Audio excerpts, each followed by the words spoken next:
Esto va a ser divertido. 2, para ver dónde y cuando quieras. 3, ya está incluido en tu suscripción de Amazon Prime. ¿Qué? Eso es imposible. ¿Todavía no te has suscrito a Prime? Suscríbete por solo 19,95 € al año.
Hello and welcome to the pre-show for another Bungie stream. We are here today to reveal Warmind, the second expansion to Destiny 2. This is a final mic check.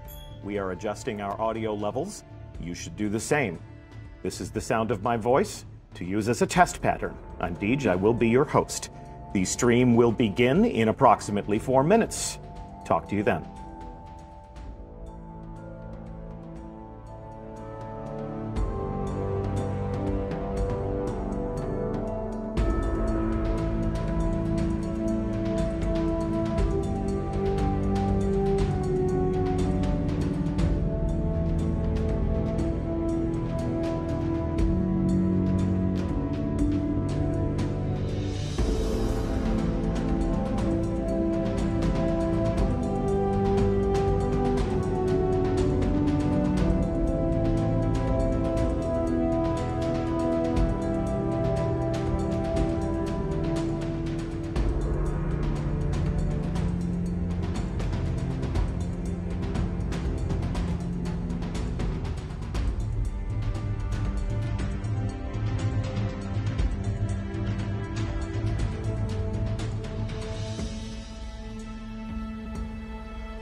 Hello and welcome to the reveal stream for Warmind, the second expansion to Destiny 2. I'm Deej and I'll be your host, and I will be joined in the hot seats today by many waves of developers to talk about different aspects of this new piece of content that comes out May 8th. That will be a fitting theme for this stream, but we'll tell you why in a few moments. First, I'd like to introduce you to some of the creative leadership that has driven this project together. We have Evan Nikolic from Bungie. Hey. And we have Brent Gibson from Vicarious Visions. Hello. So this is an interesting milestone because we've talked about our partnership with Vicarious Visions before. Yeah. We've introduced our community to some members of your team when we were bringing the PC build out into the wild for the first time. But this is the first time that we have ever sat in these chairs together as partners to talk about how we can create a new adventure from scratch together. So talk to me a little bit about what you do in your respective studios, and then we'll explore the way we've been working together. So what would you say you do here? So I'm the design director on the Bungie side for Warmind, and I've described my role primarily as like getting the two studios to work together, coordinate to build this product, and then making sure that we're staying in lockstep as we build the next Destiny experience. Two studios. So when you take that common creative vision into Vicarious Visions, what role did you play? Yeah, I'm the creative director for the studio, and my job is really to work with the entire team to make sure that their creative ideas are making their way into the game and that they make sense as a complete package. Yeah. Many developers, lots of people, many disciplines. Yep. Yeah, we're always reminding people that Destiny is a game that takes a lot of people to make. There's no one thing that we accomplish with any one person. There's a lot of people that worked on this one, and I imagine they're all watching because they're excited to see their hard work being seen by eager players for the first time. Yep. So what's it like when you're working together, two studios coming together and coming up with an idea? Like, whose idea was it for us to go to these new places and to fight these enemies and to discover new heroes? How does that work? Well, we talk about this a lot, and I think the thing that I like about our partnership so much is that you really don't know where the ideas begin and end. Like, everybody's been working really hard to make sure that this is like a truly collaborative effort, and that we're all taking the best ideas, regardless of where they come from, to make the best game we can.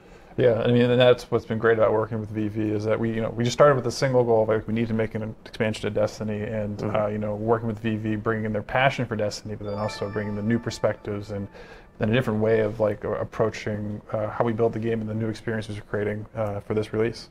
Yeah, there's a lot of things that you're going to see in this build that are like VV special sauce. There's some strengths that we had that we felt that would be a huge addition to Destiny as a brand, and so when you get through Warmind, you're actually going to see some of that stuff in the game. Yep. So we have the potential to surprise some players with some new things, but that's the goal. It's still the world of Destiny. Absolutely, still Destiny. Absolutely. Yeah. I mean, VV's brought their bend to it, but it's still Destiny, and I'm definitely proud of what we built here today. What's it been like for you guys to come into this development process and to learn new tools and to join us in this crazy chaotic web that we weave? Yeah, I mean, the first thing is like it's been 2 years of building this relationship, and I described Evan as kind of our Sherpa up the mountain of like learning how to make Destiny, and we really had to come at it like super hungry to learn. And these guys have been amazing mentors. This is a big, complex game. There's a lot going on to it, and we have to, there was a lot of work that went into that 2 years to learn that. I know that we've had a lot of people from your studio visiting us. I know that we've sent people from Bungie to go and live and work among your people. So our frequent flyer mile pool is massive. Okay, well, it was your idea to be in Albany, New York. So I want to talk about our goals for this project, and we're going to take a look at some gameplay soon, but we want to set your expectations for what we set out to achieve with Warmind. I actually encountered a tweet from Paris from Gamertag Radio yesterday, and there's a lot of people in the Destiny community who are looking at our roadmap, and they're talking about the things that we want to do to transform the player experience, to enhance the hobby that revolves around Destiny. We had a long conversation about these things with members of our community in our first community summit We're pretty happy with the way that went down, so I'm hoping there will be more of those in the future. But we are looking to do a lot of things to Destiny. Update 1.14 was a step in that direction. Yep. Warmind is the next delivery of content and transformative enhancements and transformative enhancements to the way we play Destiny. And Paris from Gamertag Radio said, "Think it's safe to say that we want new and exciting things to do and explore, while also giving us an earned challenge for those that enjoy activities in the end game." So this May 8th, that's what a lot of people in our community are looking forward to. New things to do, new ways to play, an injection of new challenges into the end game. You think you can satisfy that with Warmind? Yeah, I definitely think we're hitting some of those beats and satisfying what players want. I think you put as like this is the next step of where we want to take Destiny. So we got all new destination to explore. We're putting a bunch of secrets in the destination we want you guys to find and tell stories about. New story and campaign, new adventures. We have a new endgame activity called Escalation Protocol that we'll cover more later today. We want to challenge players. We have a new raid layer. We're bringing PvP ranking in, private matches, new PvP maps, like all up. I think we have a very big package and offering here, and we hope to keep players engaged for the coming weeks. We've layered so many things into this game. Like I challenge players to find it all. Okay. There's so much. They accept that challenge. Yes. Careful challenging our community. So we're going to a new destination. Where exactly are we going? Yes, so we're going to back to Mars, and so it's a place that if you've played D1, like it's a place you're familiar with, but it's a different take on what we have here. We call it Hellas Basin. It takes place in the polar ice cap of Mars, and where we're discovering the Rasputin awakening. Yeah, Rasputin, just leaping off that, Rasputin has woken and set off a chain of events solar system wide. So you're seeing like warsats raining down from the sky. And specifically on Mars, this is causing the ice caps to melt. Let's show while we tell. We're going to break live. We have a fire team on the surface of Mars. You may have been to Mars before, but this is an entirely new landing zone. So let's take a look at what we can see here. You said the polar ice caps of Mars are melting. Yep. And there's a view of the skybox. We can see our old friend Phobos in the distance. And we've got some space. And then if we pivot left, we can actually see what you were talking about. So the polar ice caps are receding. Yes, and they're uncovering a time capsule left on Mars, which is Clovis Bray. It's the cradle of invention. It's the birthplace of all the technology that we know in the Destiny universe today. And it also happens to be the birthplace of Rasputin. So in the distance there, you can see that we have a huge facility, and this is Rasputin's stronghold. And it wouldn't be Destiny if we didn't have public events and crazy things happening in an ambient world. So Rasputin is on Mars. You're telling me Rasputin was born on Mars. We don't want to overspoil the story elements that we're going to learn in this game. Hot take from the community. Stop telling me everything I'm going to learn. Absolutely. Me everything I'm going to learn. Absolutely. Stop mortgaging the gameplay to make your streams awesome. So we are going to leave a lot of the player discovery on a lot of the story for the actual player experience. I'm sure you'll explain to us how Rasputin can be on Mars and in old Russia at the same time. And we will satisfy all of these curiosities. I know we have plans to do that. For the time being, this is your first glimpse of the place on Mars where you'll be exploring, where you'll be playing. This is where the campaign will take place. But then even after the campaign is over, you have reasons for us to come back to this place. Oh, absolutely. Yeah, we have thawing right next to Rasputin, we have the hive. So we have a whole new frozen hive that's on destination that's there to challenge the players. Yep, and then like part of that hive, the awakening, is like we have the escalation protocol event. That's a ritualized public event that we encourage you to play over and over again with escalating waves of difficult combatants to fight. And on top of that, we have plenty of secrets and lore squirreled away and hidden in parts of the destination. And like we're really looking forward to players like unearthing that and uncovering that and learning more about like the Bray facility and the Bray family. Yep.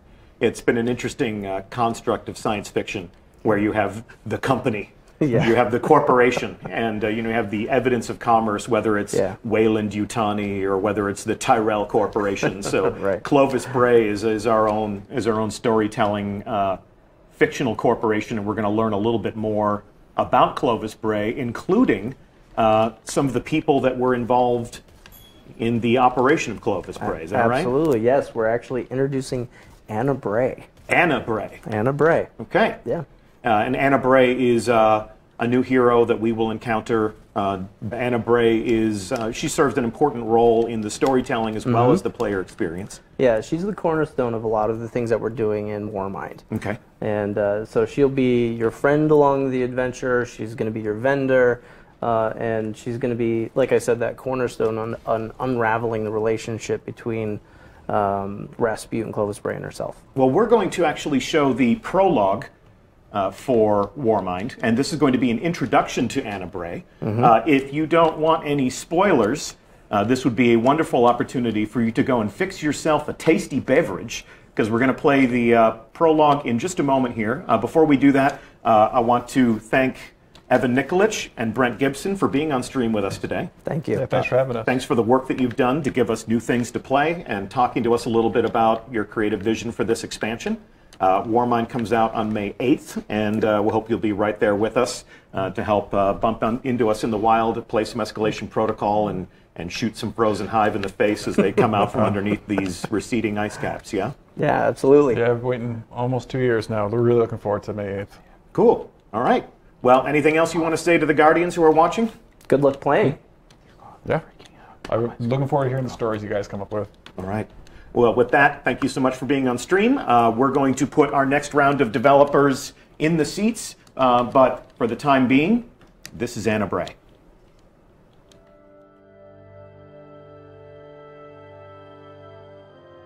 Guardians aren't supposed to investigate their past. That's the rule. But I'm not good with rules. Not when there's this much at stake. The Clovis Bray tech in that building allowed us to colonize the system during the Golden Age. They, sought to create peace for all humanity. Which is ironic, because they also built Rasputin, the single most powerful weapon in the solar system. Either way, it's all been entombed on Mars since the collapse. Along with something far more terrifying.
So that was Anna Bray. You're going to introduce us to the things that you made.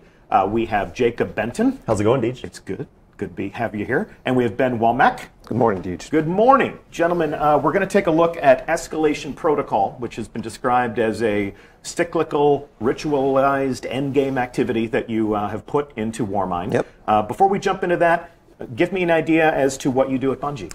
Yeah, I'm a designer, so I work on encounters and activities and things like Escalation Protocol. Okay.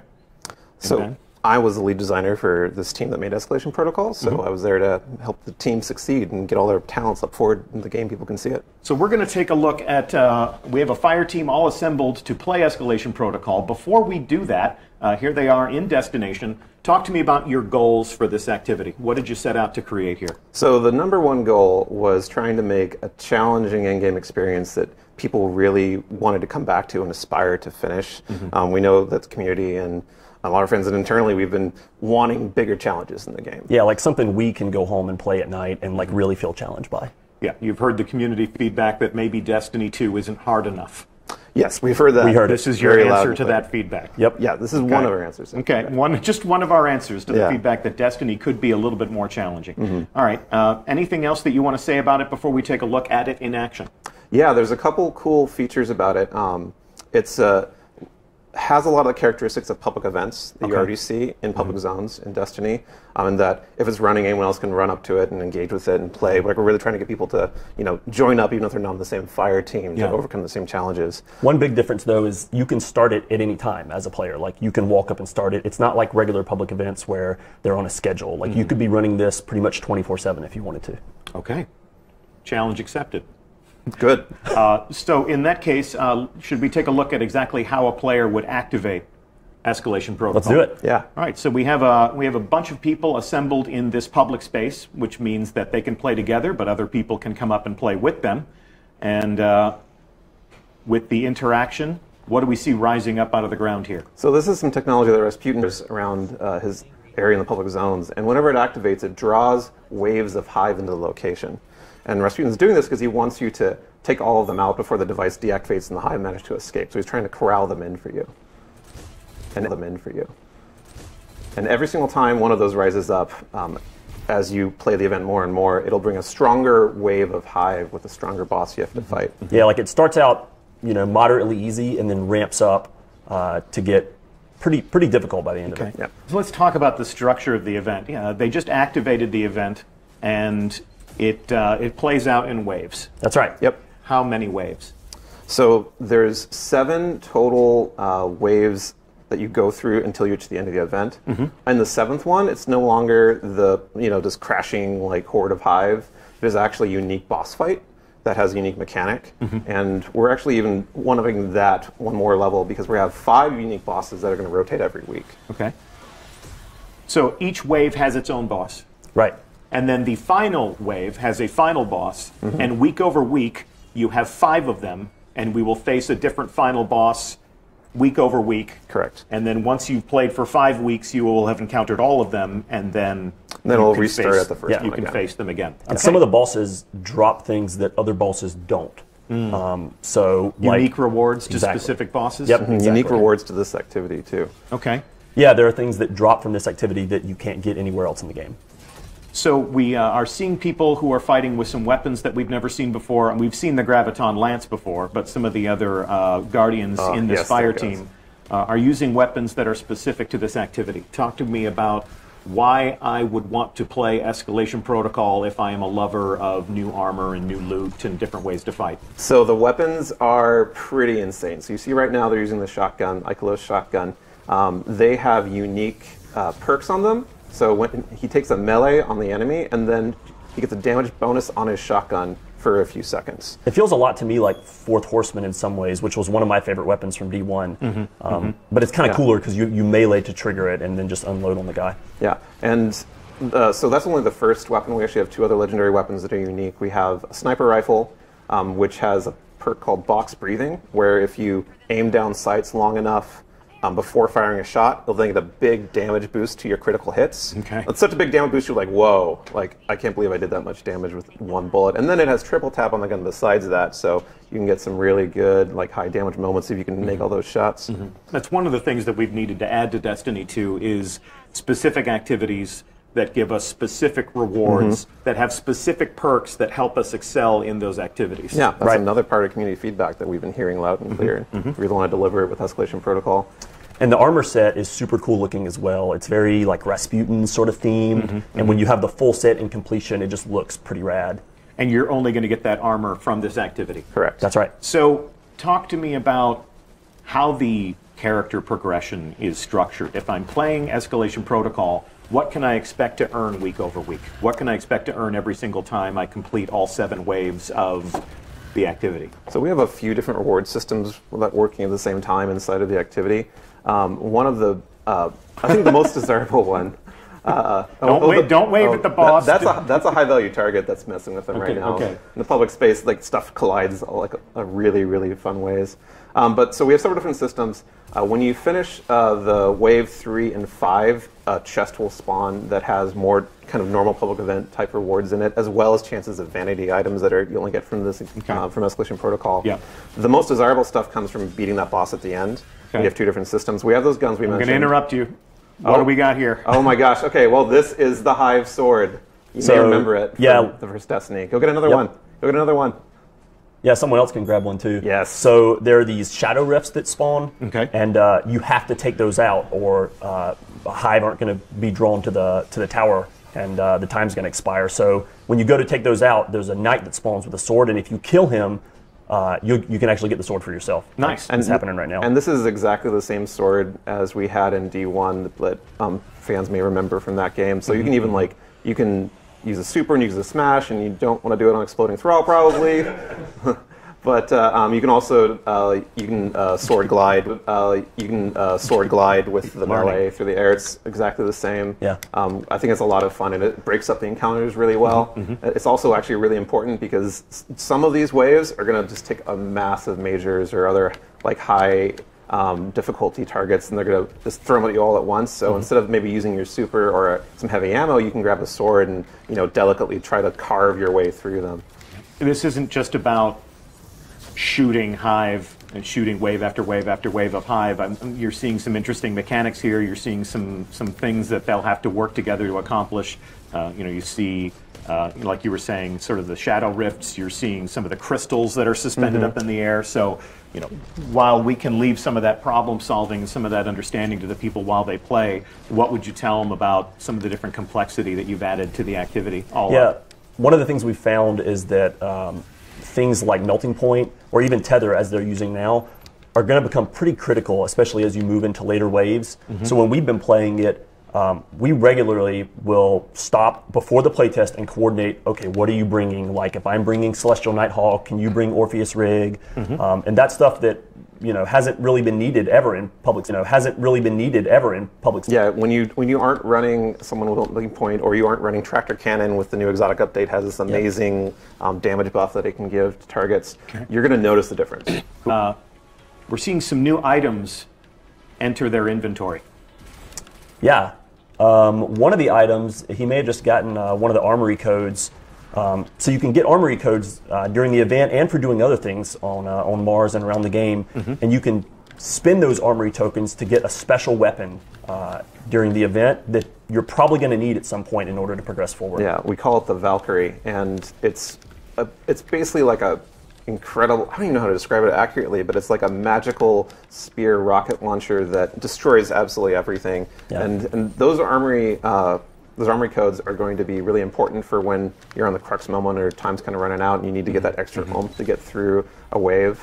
And you're going to want to use it at the right time, and it's going to make the difference. Should we debut that weapon on stream, or should we save it for the players to discover when they play for themselves? Well, grab it. Yeah, grab it. It's almost too good not to use. Here we go. And we're up. This is the Valkyrie. You can see the Rasputin-style tech on board. It's a melee weapon. It's a ranged weapon. And it only lasts a short amount of time.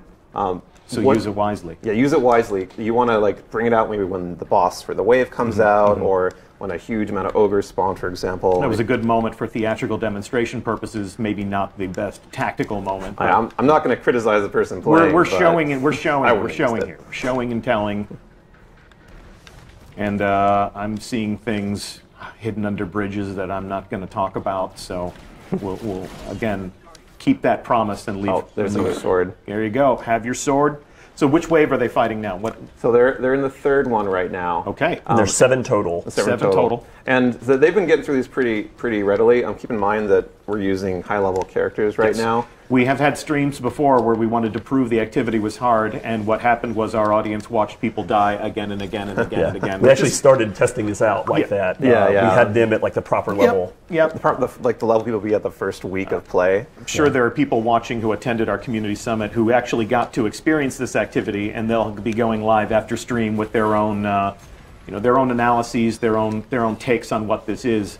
We made them play at a much lower level, because we wanted to demonstrate that this was hard. But for the purposes of this stream, we've leveled these characters up to the point where they've completed the campaign. They've probably played this for a few weeks. They have weapons that drop only from this. They have weapons that only drop from this, which make them better at performing in this. So a character's first experience in this activity may be very challenging. Failure may be the default state when you first get started. In fact, you were talking about having Hang on. What's this? Whoa, what's this? Whoa.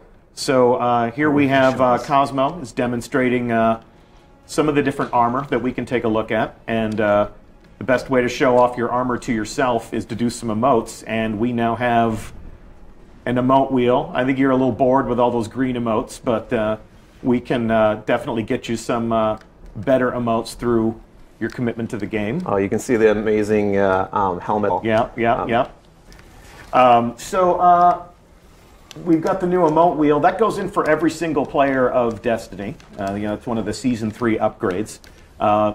Escalation Protocol is exclusive to Warmind. That's right. That's correct. And just to recap, rewards that are specific to the activity. That's right. You made it real hard. In fact, what was the feedback you got at the summit?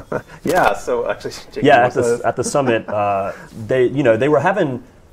they were finding it difficult, but the feedback we got was that they would prefer if it was even more difficult. And we were really close to being locked down, but we managed to squeeze in one final change specifically based on the community feedback from the summit to make it even harder. The day of the summit, right afterwards, Jake and I went back up to our desks and got cranking on making a change and getting all the right channels involved for it. And so now it'll be even harder. It's what people asked for. So. Well, we're about to find out. We're about to find out if people should have been more careful about what they wish for. So this begins on May 8th, along with Warmind. It must be said that you need to finish the Warmind campaign before this is even available to you. Right, correct. Though if someone else has actually started it, you can engage and follow along even if you haven't finished the campaign, which, you're probably going to help make a difference by being there. You're also going to be probably kind of wrecked. It's because you will be lower level, but at the same time, people can res you. Your bullets will count. So by all means. Yeah. Okay.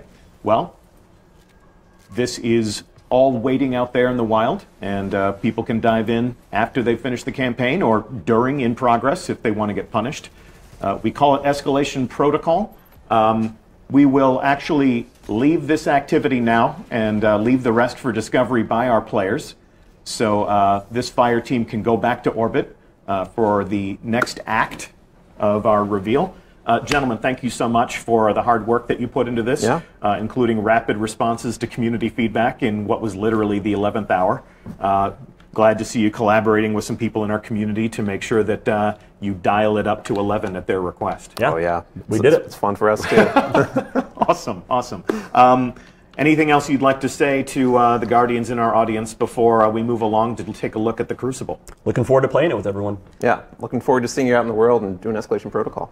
Okay. Well, gentlemen, thank you so much for being on stream today, and we will talk to you again about this once we get some player stories coming at us from out in the wild. Thanks, Deej. Can't wait. Up next, we're going to take a look at some updates for Season 3 that are about to hit Destiny.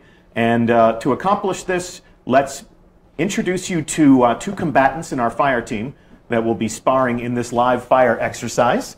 You should know Cosmo by now, your friendly community manager. What's up? As well as Kevin Yanis, who is a designer on the Crucible team, who you may remember from our most recent Bungie bounty. Gentlemen, good morning. Good morning. Good morning. So you have the comm. Talk to us about what you'd like to reveal today, and then we'll get to playing some games. So today, the Crucible team is going to talk to you about two important features coming in Season 3. Both of these are available to all players of Destiny, regardless of Warmind ownership, and those are Crucible Ranks and Private Match. I'm going to open up with Crucible Ranks here. So starting in Season 3, all players are going to be invited to the world of Crucible Ranks, and you're going to have a choice of 2 ranks, which really dictate how you're going to play and what type of investment you're going to make into the game. So there is the Valor rank, which is a progression rank that goes up when you win, up when you complete matches, and winning helps you move up faster, but there are absolutely no loss penalties. This is more a reflection of your time commitment. This is something you can go in, kick back, relax, and make progress towards something. So everybody can get in and rank up a little bit and kind of progress through. Absolutely. And you're going to find this rank actually featured on a quick play and all of our rotating playlists. And then we have the Glory rank here, which is which is attached strictly only to the competitive playlist. And this is a rank that goes playlist. And this is a rank that goes up when you win and down when you lose. It's all about performance. It's all about the W's. So if you can win, if you can close out those matches, we're going to reward you for it. And what do we stand to gain? What if you lose? You go down. You go down. You really want to stay in the game as well, because if you leave early, you're going to get hit with the loss. Each rank features a form of streaking. So Valor, as you can win consecutively, reset back down. Streak bonus. Correct. There's streak bonuses. Glory features the same type of streak bonus, but it also features a loss streak, which means if you're losing a lot, it's going to hurt more. And that also caps out as well. Okay.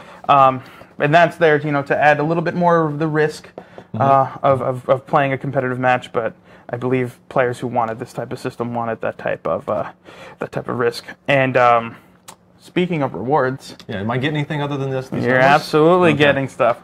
So starting in season 3, we're actually changing up the way Crucible rewards work entirely. When you go to Shacks, as you will be required to when you first log in on season 3, you'll be presented not only with a welcome pack. Package that contains 2 amazing emblems, but you'll also be presented with the entire slew of rewards and exactly how to get them. Oh, cool. Some of them are attached to reaching ranks. Some of them require reaching a rank and then completing a challenge. Something like pulse rifle kills or hand cannon headshots, sniper headshots, redeeming engrams. If players were to max out their Valor rank, they can decide, if they want to reset it, begin that journey anew. And that will actually be one tracked in an emblem, but also be a way that you unlock certain rewards. So if I see somebody that has like 735 resets, we know that they played a lot of Crucible. Yes, and it is uncapped. So you play as much as you want, play as much Valor as you want, earn as much Valor as you want, and we will showcase that. So these are the 2 emblems you get for completing that intro quest, and as you see here, the Valor Season 3 emblem tracks the number of Valor ranks you've completed. So I like emblems, but is there any sort of rewards that I can actually use? Yes. I'll get to that in just a second. Okay. The Glory emblem here, for those of you who are interested in the Glory rank, actually tracks your rank points in real time, which means this is exactly how much you have slapped on if you want to peacock a bit, show off. But yes, if you want a tangible reward, there's already a series of brand new guns that you're going to be able to earn from completing ranks and earning ranks. But there's specifically one gun each season that we're going to deliver that's going to be the chase. It's for Season 3, that's Redrix's Claymore. And this gun is unlike many guns because it features a new perk called Desperado. So as you see here, it has barrel traits. It has Outlaw, fan favorite, which is actually getting buffed in the 1.2.0 patch so that it refreshes every headshot kill. No cooldown. And Desperado, well, that's synergistic with it. So reloading while Outlaw is active is going to increase your rate of fire. But unlike other rate of fire perks we've made in the past, this one does not lower your impact, which means you're still getting the crispy 3 burst. You're just getting it faster. So wow, okay. Yeah. So wow, okay. Yeah. See it in action. Yes, you will. This gun is attached to the Fabled rank in Glory. So for those of you who want to earn this, you have to set your sights on Fabled, make your way there. So we're not just giving that to everybody. Absolutely not. This is going to be, I predict, one of the harder rewards to earn. If you see somebody with this, So with that said, let's take a look at Private Match. Yes, it's back. Yes, it's pretty insane. So Private Match is back. It's everything you have known and loved about the Destiny 1 Private Match with some of our new game modes, and we've heard the feedback for certain about some of the options not necessarily fitting people's preferences. So we've done things like stripped out time of day and stuff like that, so that they're more focused on game options. So what are we playing today? So today we're going to be playing one of the 2 maps which one of those maps is Meltdown. We won't be playing that today, but we will be looking at Solitude.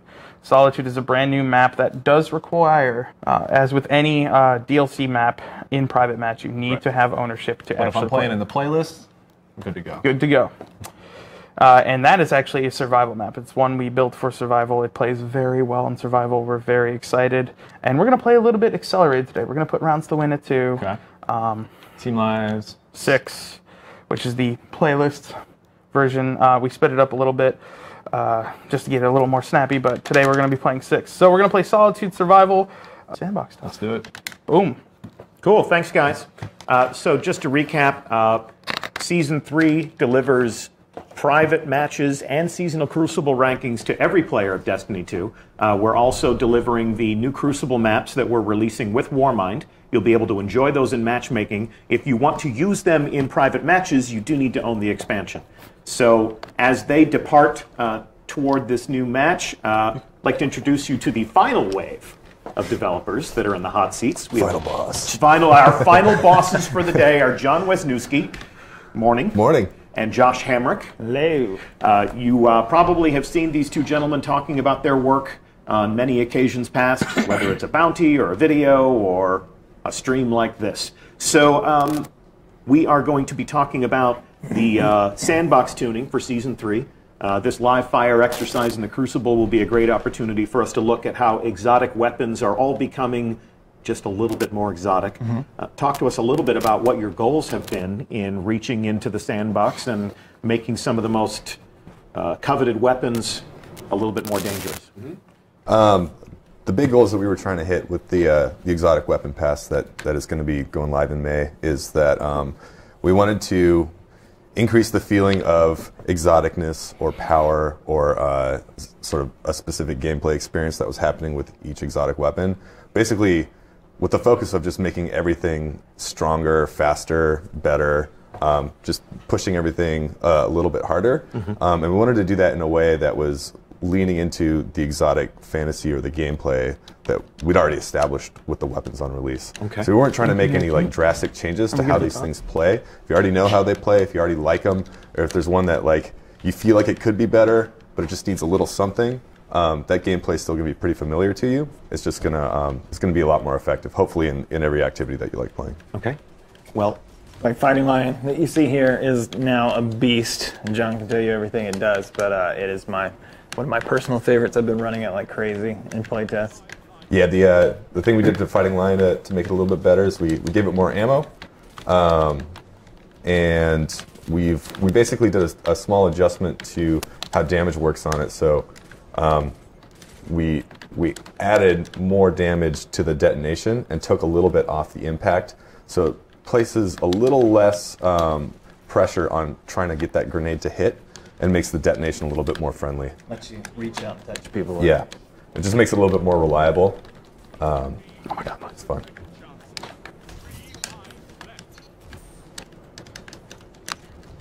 So there's some hot potato action for me just now. this design pass, did it include all of the exotic weapons, or did you pick some very specific targets that you wanted to focus on?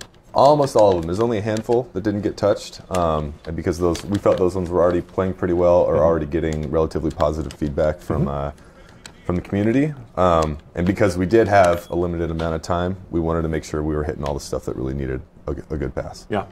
So if Fighting Lion is one that you're really enjoying, Josh, John, what are you looking forward to getting your hands on when the 1.2.0 update kicks off Season 3? I'm really excited about the Graviton Lance. I know we talked about it a whole bunch, but I think that one just came together really nicely. I think it's going to be a really good weapon for all activities. Yeah, it's going to be great. It's going to be great. I think it'll definitely, in the PvP world, it'll definitely give Vigilance Wing a run for its money, for sure. Well, we are in the PvP world right now, so maybe we can see a little bit of Graviton Lance. Oh, another thing, while I remember, another thing we did to Fighting Lion to make it a little bit better is if you are still, it has more ammo now, if you are still feeling some ammo pressure, if you get a kill with the grenade, it guarantees a special ammo, an energy ammo brick to drop. Cool.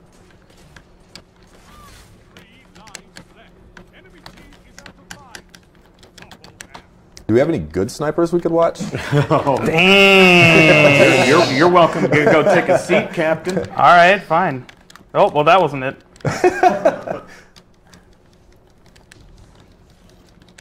Switch something else. Yeah, you should. You should. We've got Risk Runner. What did you do to Risk Runner? Risk Runner, so currently Risk Runner, when you take arc damage, you're resistant to arc damage, and it activates the arc overdrive perk, where basically the gun comes to your life and just like blasts everything with electrical energy. We increased the amount of arc damage resistance you get when the weapon activates, and then we enabled that for PvP. So now you can run Risk Runner. Yeah. If you get hit with arc damage in PvP, you will take half damage from the arc source. It will turn on the arc damage or the arc overdrive perk, making the weapon way more lethal. And then another thing we did is that we allowed the arc overdrive perk to enable when you have it stowed. So you don't have to have it out. If you have the weapon backpacked and you take arc damage, it's going to turn on. You're going to get a notification like, hey, ready to go. Party time. But important distinction for the PvP players is that you only get the damage resistance when the weapon is in your hand. Okay. So the perk can activate when you take damage, but you have to pull it out to be able to get the damage resistance. Second match is coming up. We're going to play some Clash. Map settings being tweaked. Saw that Skyburner's Oath had been equipped. Yeah. Skyburner's Oath has actually been a favorite of mine. I've used it in Crucible, which is rare for me to use a scout in Crucible. What have you done to my baby? This got the most, probably one of the biggest changes. Yeah, it took a long time. It took a long time to like really dial in how the projectile was going to work. But basically, we talked about this in the TWAB a little bit ago, but Skyburner's Oath had, sorry. I'm kidding. I'm just kidding. I'm just kidding. I'm just kidding. It's an inside joke. It's an inside joke. Skyburner's Oath had it had a relatively like good amount of utility and power. It was a pretty strong weapon. It just didn't have any spectacle. When you used it, it just sort of felt like one of the other legendary guns. Even though it was pretty strong, it's pretty effective for most activities. Yeah. And so we just kind of wanted to give it some sparkle, some pizzazz. And so what we did is we sort of like looked at the duality nature of the weapon, where it fires fast from hip and then fires slow when you ADS. And we just sort of like, okay, let's make a more distinctive separation here between hip fire and aiming down sights. So now aiming down sights is going to behave like it did, fire slow, high impact, precision explosive rounds on the weapon. So anytime you hit with any play style, it's going to explode and do some damage. But then for the hip fire, what we did is we slowed down the projectiles, and we sort of like put a little bit of gravity on them, so you're kind of lobbing these like, almost feels like a rapid fire grenade launcher. Okay.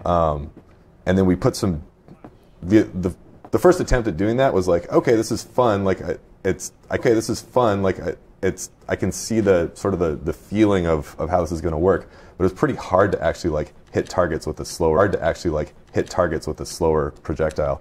So we're like, screw it, man. We're trying to make exotics strong and awesome. Let's put some tracking on this thing, so you kind of don't have to aim all that much. Target-seeking rounds. Version of that was strong. It was insane. Show me those target-seeking rounds. Really strong. That's nasty. It would track you down. Yeah. Oh, look at that! Look at that! That is awesome.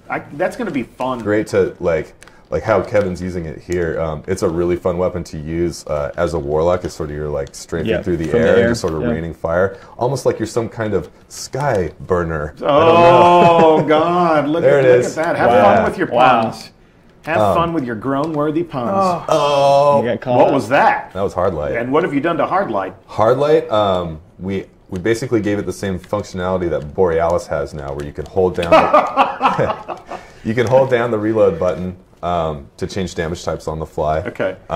And then we did something that I'm really excited about. So one of the things that people know and love about Hardlight, of course, as you can see there, is that it bounces willy-nilly all over the place. Indeed. The utility of that is not super strong. There's a lot of spectacle there. It feels like a laser light show, but trying to actually pull something off with that has been difficult. So what we did is, with Hardlight now, every time a bullet ricochets, it gets double damage.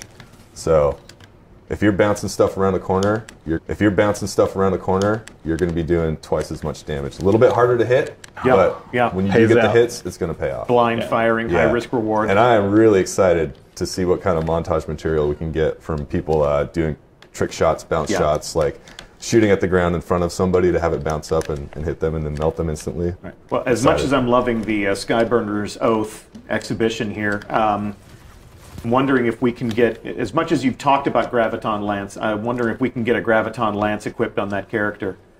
Thank you so much. Kevin's going to destroy these guys. Why will this be disgusting? It's just good. Like we use the power of math to make sure the time to kill on Graviton is pretty competitive. So, yeah, time to kill has been a frequent topic of conversation in our community. How does Graviton Lance specifically answer that question? You said the power of math. You're just making this weapon more lethal, more power. Well, look at that.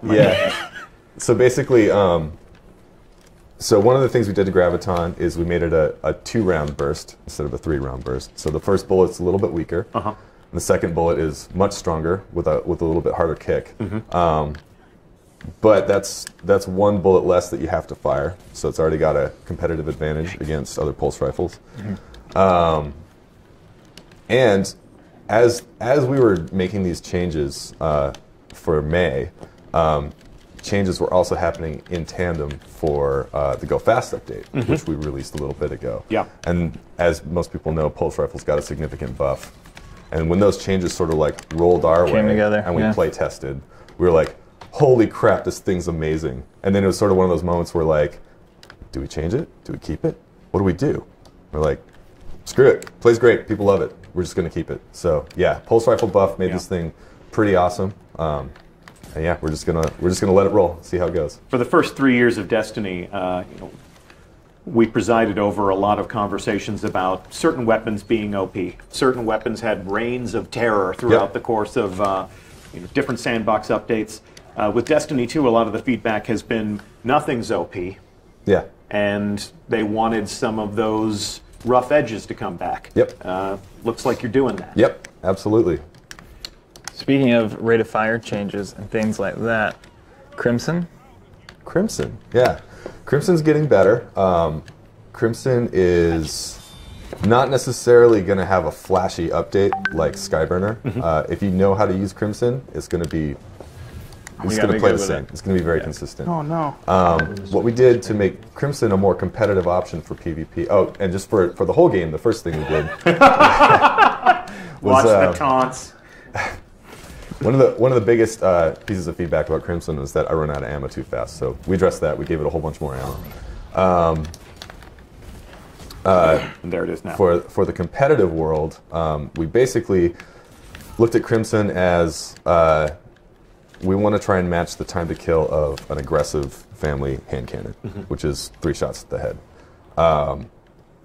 It was interesting trying to solve that because, and it also, the burst fires a little bit slower than a pulse rifle because we wanted to make it still feel like a hand cannon. We actually tried it early on in Curse of Osiris. We tried firing Crimson as a 3-round burst like the sidearm, and it just made it feel really light, sort of like, it felt like you were using a sidearm with funny art. Yeah, it did not feel like a hand. So we actually we increased the damage on the bullets and then slowed down the burst, so it really felt a little bit chunky. But anyways, trying to match the exact time to kill to an aggressive hand cannon meant doing some specific tuning to precision damage and basically the rate of fire. So we slowed down, or sorry, we sped up the. Everyone saw that coming. Everyone saw that coming. We sped up the time between bursts to be able to match the cadence of an aggressive hand cannon, and then to be able to match the exact time in shots to kill, we had to make it so that the first bullet of the final burst is the killing blow of Crimson. So because it fires 2 free bullets, 3 rounds per burst, you actually have a lot of room for error there. So you can afford to get in some body shots or miss a couple rounds, and you'll still be competitive with aggressive hand cannons. Cool. If you were to place a bet, what gun do you think is going to be a standout? Uh-oh, there it comes. Yeah. Are you going to go to Sturm? You're not going to go Rat King? All right, your choice. Your choice. We're talking about hand cannons. Let's see if we can get some of those crispy 2 taps. Give me some crispy 2 taps. Not bad. There we go. So he's got it primed. He's now got a primed overcharge bullet, which means he can get a 2-shot kill if he doesn't miss. So how this one is going to work is Sturm and Drang are paired weapons. There it is. So you get a kill with Drang. It automatically... Oh, you're just so bored with yourself. You're just so awesome. You're so bored with yourself. Getting a kill with Drang automatically reloads Sturm, and it adds 1 bonus round to the magazine. A new functionality with Sturm is that any overloaded round, so Sturm has a default magazine of 12, and goes up to 20. So rounds from 12 to 20 are going to have a significant amount of bonus damage. But you only need 1. But you only need 1 overcharged round plus 1 normal round shots to the head to get a kill in Crucible. And then in the PvE world, you can get kills with Drang all day, overload Sturm up to 20 rounds, and be sitting pretty. All right. Well, those are the 2 Crucible matches that we were going to play today. Some good pearls there about the exotic weapon tuning. We don't need to reveal every single detail on stream. No. Might as well, we do love watching our exotic weapon reviews from our community, and that will be a good opportunity for us to understand if we've gotten closer to the sweet spot. We'd love to hear your opinions about these exotic weapons. You'll have an opportunity to get your hands on them on May 8th when Season 3 begins with the launch of Warmind, the second expansion to Destiny 2. Any parting comments about your work and what you hope you'll see in Season 3, gentlemen? I'm genuinely excited. It was joy working on this, like just making everything a little bit cooler and a little bit better. I can't wait for people to get their hands on it, and if it's not good enough, let us know. Do another pass. Hopefully it is. Looking forward to the videos that come out. We also finished fixing the sniper scope bug, and so snipers out there, like, your time has arrived. Super excited about the montages and stuff that will show up. Cool. Yeah, and all this. So, yeah. All right. Well, this begins a larger conversation about Warmind and Season 3. That conversation will continue. We'll continue to give you a glimpse at how some of the different exotic weapons are changing. We'll give some different developer insights for some of the activities that we've revealed today, and we've still got a couple of weeks to set expectations about all of this. So we thank you for tuning in. We thank you for watching.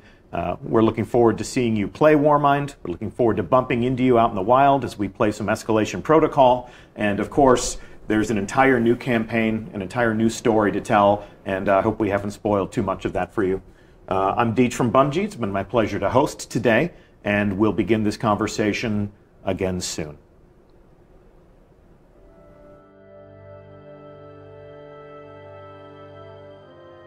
Guardians aren't supposed to investigate their past. That's the rule. But I'm not good with rules. Not when there's this much at stake. The Clovis Bray tech in that building allowed us to colonize the system during the Golden Age. They sought to create peace for all humanity. Which is ironic, because they also built Rasputin, the single most powerful weapon